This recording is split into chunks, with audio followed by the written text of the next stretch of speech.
Just describe for me where the puppeteers were in the studio in relationship to where you were. All right, well, first of all, as you walked in the studio, or if you were the camera panning, over here would be the peanut gallery, where there would be some 40 kids in the peanut gallery. I'd be in the corner. Then there was curtains here where we go backstage or go to wherever we're going, and then was the puppet stage. Now, the puppet stage was about 3.5 feet off the floor. See, the puppets are only about 27 inches tall. Everybody looks at the real Howdy and they say, is that all the bigger he was? But he was on a 3.5-foot stage, so that his head would be about the same height as mine when I was talking with him. Now, the puppet stage was, maybe 10 feet long. And the puppeteers were directly above.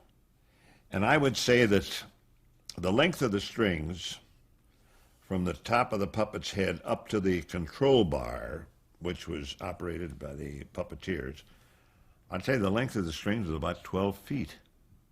So that the puppeteers would be up on a platform that was maybe 12 feet off the ground.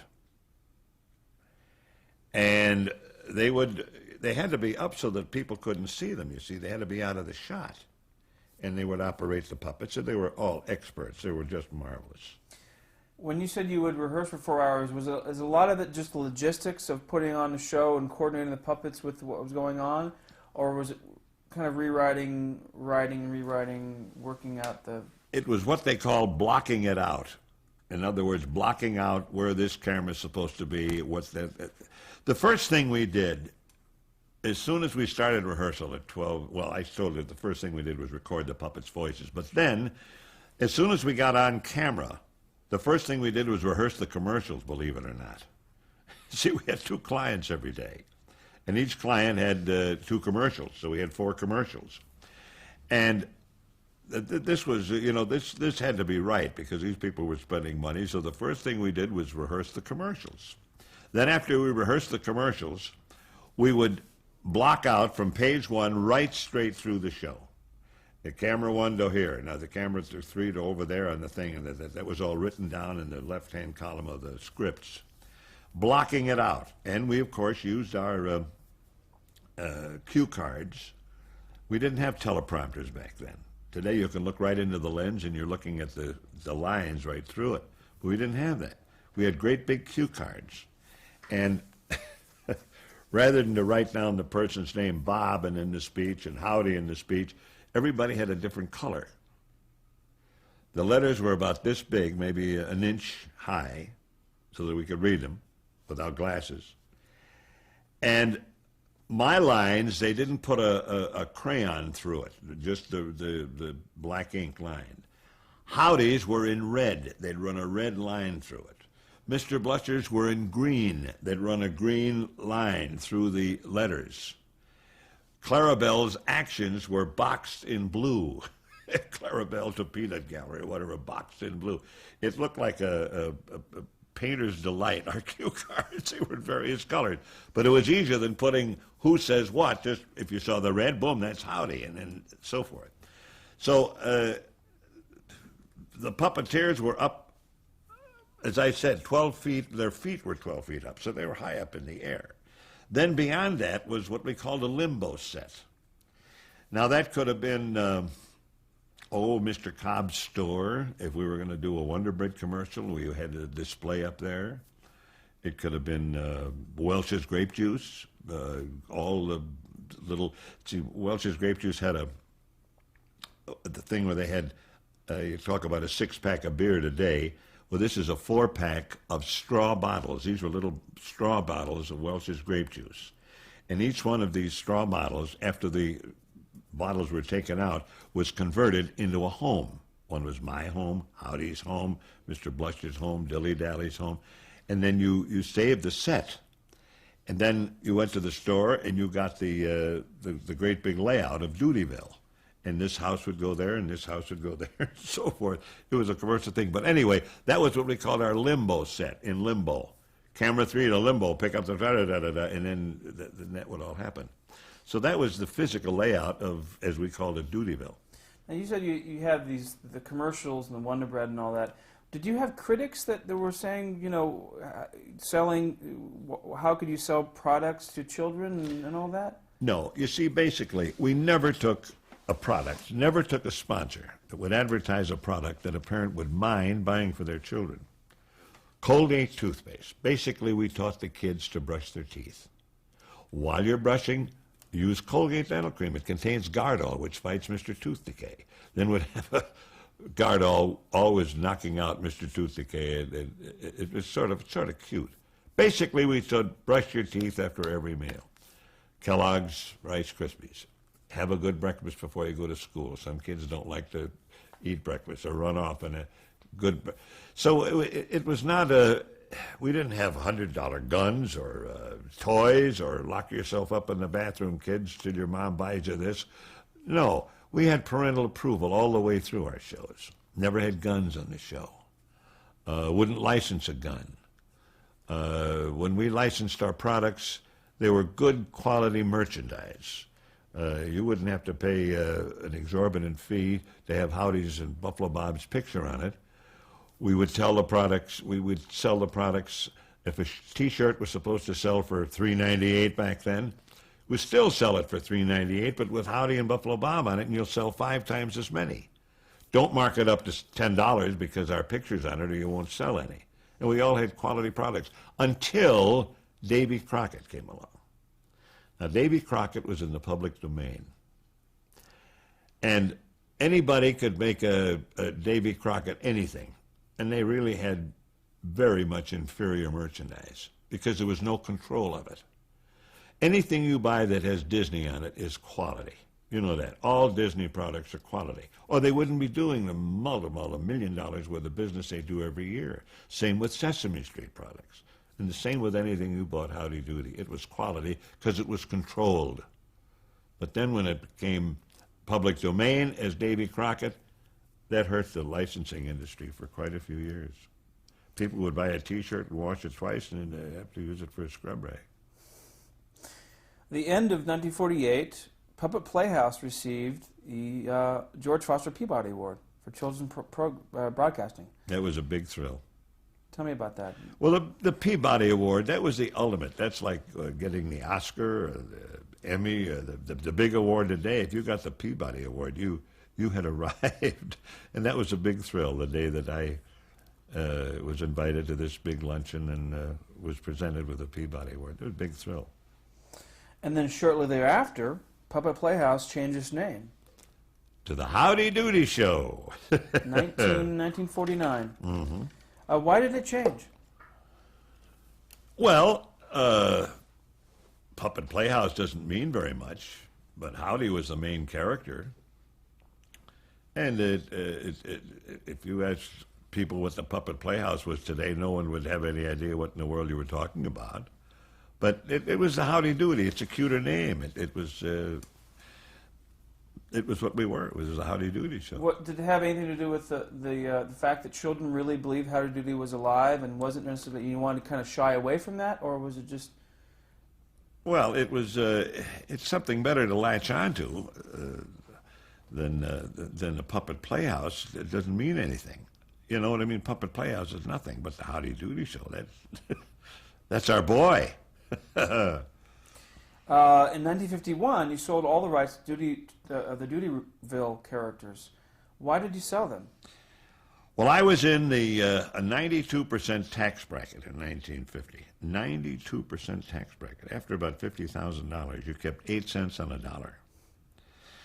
So Amos and Andy were on NBC, and they sold the rights to Amos and Andy to CBS for a big capital gains. Jack Benny did the same thing.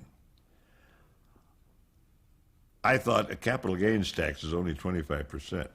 So I was talked into by my attorney that let's sell Howdy Doody. So we sold the rights to all the puppets and everything else to NBC and had to pay only 25% tax.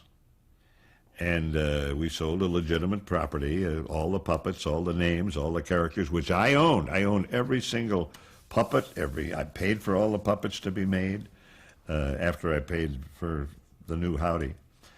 And it was just seemed like the thing to do. Today, I'm very sorry that I ever did it, because Howdy Doody is worth. You couldn't buy it NBC for. I don't think there is that kind of money to buy Howdy Doody. So I was a fool to have done it. But you retained Buffalo Bob. Oh gosh, yes, I retained Buffalo Bob, the name, the character, the costume, the whatever. Yeah.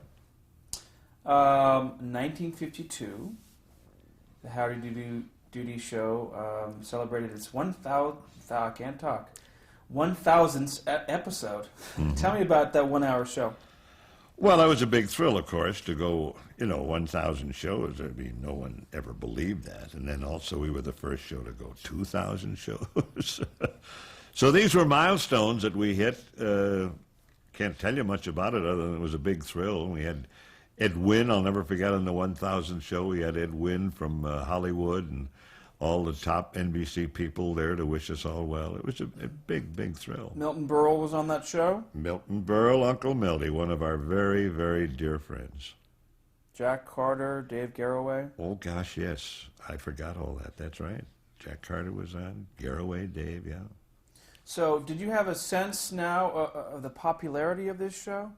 I mean, and how, what were the signs? I mean, it was ratings, was it?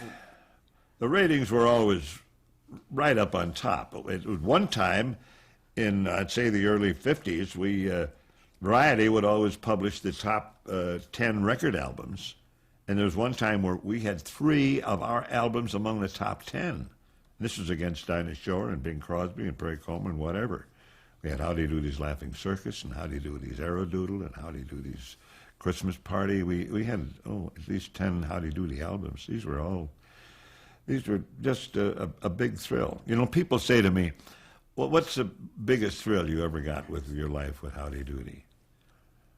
And I say, well, actually, the biggest thrill happened 10 years after we were off the air. See, we were on from 47 to 60, did nothing Howdy Doody-wise from 60 to 70. And then in January of 1970, I received a telephone call from one of the students at the University of Pennsylvania. Wanted me to come there and do a Howdy Doody show for the graduate students. Now, these are kids that have gone through their 4 years of college. They're pre-law, pre-med, or whatever. And now they're in medical school or law school. And I said, well, what am I going to do there? I just thought he was putting me on. I want to do a Howdy Doody show. These kids are 22, 3, 4, 5 years old. No, he said, we want you to wear your costume if it still fits, and we want you to sing some of the songs we did on this show, and we'll have a question and answer period. And he says, in short, we want to relive our happy, carefree childhood days. Now, this was 1970, which was a tough year for college students. There was Vietnam, the draft card burning, Kent University, dope becoming more prevalent in schools, kids going to school, getting 2, 3 degrees, get out, graduate, couldn't get a job, go back and take up basket weaving or something. They were professional students. And it was then that I really realized what an integral part of the kids' lives the Howdy Doody Show was. So I went there, Irvine Auditorium, on Valentine's Day, February 14th, 1970. Irvine Auditorium seated about 1,600. There were over 2,000 kids there. There were also students there from Temple and Villanova, schools also in Philadelphia. And I brought along the 1 hour film of our 10th anniversary show, which was a great show to show to these kids because everyone who was ever on the show up to that time was there to wish Howdy and me well. It played the film, and then the MC said, and now here's the man that every little boy idolized and every little girl wanted to marry, Buffalo Bob. And I come out on stage, and the girls had tears down their faces. And it was such a delight. And I had a marvelous time. And I pulled out all the tricks, playing the piano and everything else, and we just had a great evening. And then schools like Temple and Villanova that were there wanted me there for their college group, the Student Activities Committee. Well, I told a press agent about this, Jack Drury in Fort Lauderdale, who also did the PR work for Johnny Carson and Ed McMahon. And I told him about this, showed him the press that I got from Philadelphia Bulletin and the Inquirer, and letters from deans and heads of student activities committee, and it was just raves. And he said, well, do you want to go back to work? And I said, what do you mean? He said, well, let's make a brochure and send it around to colleges, and it's a great bit. When the kid told me to come to University of Pennsylvania, I said, well, gee, you can't ask me to do that. That's a lot of work. And he said, oh, we'll pay you. I said, oh, come on. No, he said, I said, well, what do you have in mind? He said, I'll give you 70% of the gate.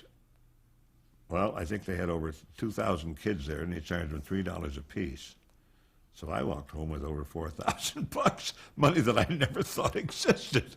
And then this was a great thing for me. We did over 400 colleges then in the next 6 years, some of them 3-4 times. All during the 70s. Yeah, from 70 to about 76. Then after 76, the kids coming into colleges were too young to remember Howdy Doody. See, it was mostly graduate students. It was the older kids, the alumni, the ones that really grew up with me from 47 to 60. It was the biggest thrill of my life, realizing that Howdy and Buffalo Bob were so much a part of those lives, those kids. That's fantastic. But you knew all back when you were doing the show that this was an amazing. Well, we didn't think that 50 years later we'd be sitting here doing reminiscing about Howdy. I don't know if they're going to have 50th anniversary parties for the Ninja Turtles. You know, yeah. I mean, you don't think of those things. Back in '46, it was just praying to God that you had enough strength to get up and go and do the work for the day. I was getting up at 4:30 in the morning. I was on 6 to 9 radio, and then Howdy Doody 5:30 to 6. Getting home at 7:30 at night. I was working pretty hard. Had a heart attack in 1954. Which since you mentioned that, what did you tell the audience? Well, I woke up Labor Day morning, 1954, and had these trucks running across my chest. Oh, pain, I can't describe it. And thank God my wife, she suspected it. She called the doctor, and he, thank God, was there in 5 minutes, gave me a shot of morphine. I had a pretty severe heart attack, and I was just off the air. What did we tell the kids? That Buffalo Bob was on a mission, secret mission. And Gabby Hayes did my show for a couple of weeks. And Ernie Kovacs did the show for a couple of weeks. All my good buddies. And then Ted Brown was a disc jockey on WNEW. And Ted was a very personable guy. I loved Ted. They got him in as Bison Bill instead of Buffalo Bob. He was Bison Bill. And he was at the helm for, well, till I came back. No, I didn't come back for a year in the studio itself. Had the heart attack on Labor Day, September 4th or 5th of 1954. And then I didn't come back until the following January, about January 17, I'm going to guess. And when I came back in a studio that NBC built in my basement. They called it Pioneer Village. The sponsors wanted me on the show to do the commercials. So this was the divulgence of where my secret mission was. I was in Pioneer Village. And they had a one-camera operation, and I'd rehearse with the rest of the gang, and they'd just pipe in me. I was in New Rochelle, New York, in my home. They'd pipe me in, and I'd say, and incidentally, I got this, whatever, that'd go into a Colgate commercial or whatever it was. That's what the sponsors wanted me to sell, see. And one day Clarabelle would come out and be with me, and one day Chief Thunderthud would come out, and another day whoever, Mr. Bluster was even out there one day. So I did that from my home until the following Labor Day.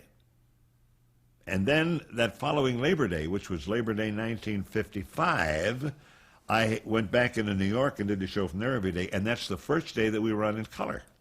Uh-huh. So that I went, then we were on in color every day. Tell me about that. September 12th, 1955, right? 12th? No, it was Labor Day. Labor Day. Oh, it could have been September. No, it wouldn't have been September. Well, maybe it was. Maybe it's a week after Labor Day. I thought it was Labor Day. But anyway, General Sarnoff, who was the head of RCA, always said that the Milton Berle Show and the Howdy Doody Show were responsible for more people buying television sets back in the late 40s than any two shows in the history of television. Everybody watched Berle on Tuesday night. That was a had to be. I mean, you went to neighbors' houses and had television sets and watched Berle. And the kids, of course, would watch Howdy. And the kids would go to the neighbor's house, Mom, Dad, you got to get a television, you got to get a television set. So because the general said that we were responsible for people selling more television sets than anybody else, they wanted our show in color to be the first show in color every day. Because now RCA is pushing color television sets.